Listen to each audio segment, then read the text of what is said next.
Hello good morning friends. आप सभी का स्वागत है आपके अपने चैनल संपूर्ण इंग्लिश में। तो दोस्तों, आज की इस वीडियो में हम LNMU पार्ट 2 पॉलिटी सब्सिडी से रिलेटेड कुछ ऐसे इंपॉर्टेंट क्वेश्चन को देखेंगे जो 2020 के एग्ज़ाम पॉइंट ऑफ व्यू से काफ़ी इंपॉर्टेंट है। दोस्तों, मैं बता दूं कि अभी मैं जो है पॉलिटी सब्सिडी पे लगातार वीडियो बनाता आ रहा हूं और इससे पहले मैं 3 वीडियो ऑलरेडी बना चुका हूं और ये मेरा चौथा वीडियो है।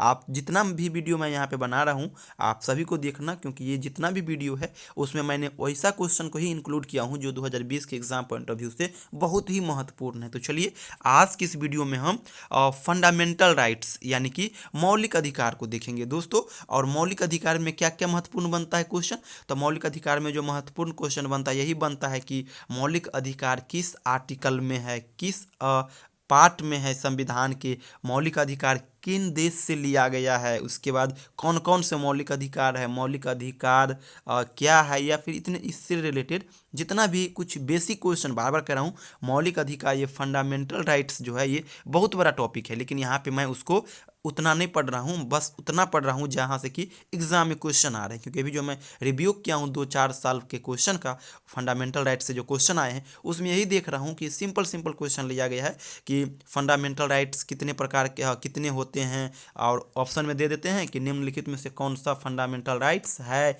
या फिर कौन सा नहीं है, यानी कि यही घूरा फिरा के, और कौन सा कोर आर्टिकल में है और नहीं, इन्हीं प्रकार का क्वेश्चन आता। तो चलिए वीडियो शुरू करते हैं। तो सबसे पहला बात आप याद रखना दोस्तों कि जो मौलिक अधिकार है फंडामेंटल राइट्स, ये अमेरिका से लिया गया है, संयुक्त राज्य अमेरिका से इसको लिया गया है। साथ ही साथ ये मौलिक अधिकार जो है ये भारत के संविधान के पार्ट 3 यानी भाग 3 में दिया हुआ है, और अनुच्छेद 12 से 35 यानी आर्टिकल 12 से 35 में इसका वर्णन किया गया है कि इसका मौलिक अधिकार को वो याद रखना। संविधान के भाग 3 को भारत का अधिकार पत्र या मैग्ना कांटा कहा जाता है। इसको आप ढंग से याद रखना।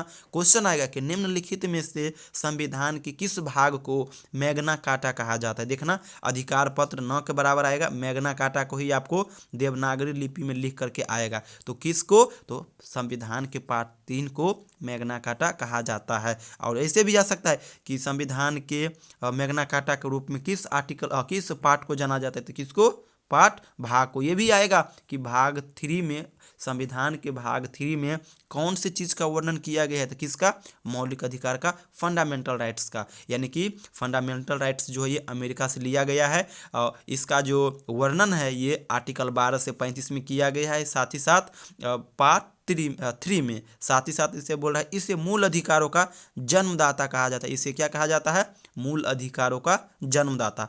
अगला क्वेश्चन इंपोर्टेंट क्वेश्चन बनता है दोस्तों कि ये जो मौलिक अधिकार है कितने प्रकार के होते हैं, तो मैं आपको बता दूं मौलिक अधिकार कुल 6 प्रकार के होते हैं। ऐसे तो 7 प्रकार के हुआ करते थे, लेकिन एक को रिसेंटली हटा गया है अमेंडमेंट करके। तो ये क्वेश्चन भी इंपॉर्टेंट बनता है। तो अगर बात करें पहला अधिकार, तो मेरा जो पहला अधिकार है ये समता का अधिकार, इसी को कहा जाता है समता या फिर समानता का अधिकार। और इसका जो वर्णन है ये आर्टिकल 14 से लेकर के 18 में किया गया है। क्वेश्चन आता है कि आर्टिकल 14 से 18 में कौन से मौलिक अधिकार का वर्णन किया गया है, तो किसका किया गया है, समता या फिर समानता के अधिकार का। अगला जो इंपॉर्टेंट है दोस्तों, स्वतंत्रता का अधिकार। स्वतंत्रता का अधिकार जो इसका वर्णन आर्टिकल 19 से 22 में किया गया है। सभी को आप ढंग से याद करना। अगला जो है मेरा तीसरा, ये है शोषण के विरुद्ध अधिकार। शोषण के विरुद्ध अधिकार, इसका जो वर्णन है दोस्तों ये आर्टिकल 23 से 24 के बीच किया गया है। मेरा चौथा जो दोस्तों मौलिक अधिकार है ये है धार्मिक स्वतंत्रता का अधिकार। और धार्मिक स्वतंत्रता का अधिकार का जो वर्णन है दोस्तों ये आर्टिकल 25 से 28 में किया गया है। अगला जो मेरा मौलिक अधिकार है ये है संस्कृति और शिक्षा संबंधी अधिकार। इसका वर्णन आर्टिकल 29 से 30 के बीच में किया गया है दोस्तों। अगला जो मेरा लास्ट ये है मेरा संवैधानिक उपचारों का अधिकार, और इसका जो वर्णन है ये अनुच्छेद आर्टिकल 32 में किया गया है। यानी इस प्रकार दोस्तों मेरे पास 6 अधिकार हैं। कौन कौन सा अधिकार, पहला समता या समानता का अधिकार, दूसरा स्वतंत्रता का अधिकार, तीसरा शोषण के विरुद्ध अधिकार, चौथा धार्मिक स्वतंत्रता का अधिकार, पांचवा संस्कृति और शिक्षा संबंधी अधिकार, और लास्ट छठा, संवैधानिक उपचारों का अधिकार। तो आप करना क्या, तो इसी को ढंग से याद करना इस प्रकार से कि अमेरिका किस देश से भारत में जो मौलिक अधिकार है उसको लिया गया है, तो किससे लिया गया है, संयुक्त राज्य अमेरिका से। उसके बाद क्वेश्चन आएगा कि मौलिक अधिकार संविधान के किस भाग में, किस पार्ट में दिया गया है, तो ये भाग 3 में दिया गया है। ये भी आ सकता है कि आर्टिकल 12 से 35 में किसका जिक्र किया गया है, तो मौलिक अधिकार का। उसके बाद आएगा कि भारत का मैग्ना कार्टा किसे कहा जाता है, तो आर्टिकल 3 को कहा जाता है।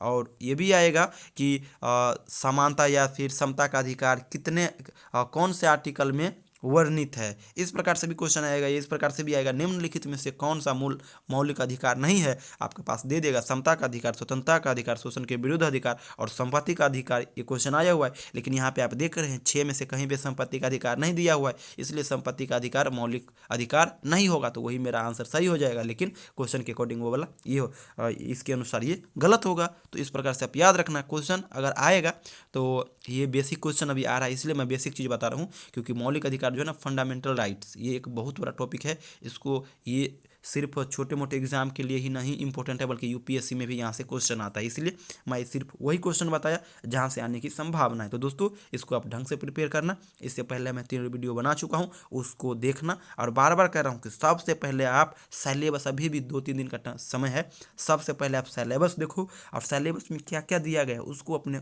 अगर कोई आपके पास पॉलिटी का बुक है तो उसमें सर्च करिए और उसको ढंग से पढ़िए, डेफिनेटली आप अच्छा स्कोर करोगे। और ऐसे भी एक सब्सिडी है, हमें ज़्यादा मार्क्स लाना नहीं है, बस हमें सिर्फ क्वालिफाइंग मार्क्स लाना है, वो इनफ है। तो चलिए आज की वीडियो को यहीं पे समाप्त करता हूँ, मिलते हैं आप लोगों से अगले वीडियो में। Thank you so much.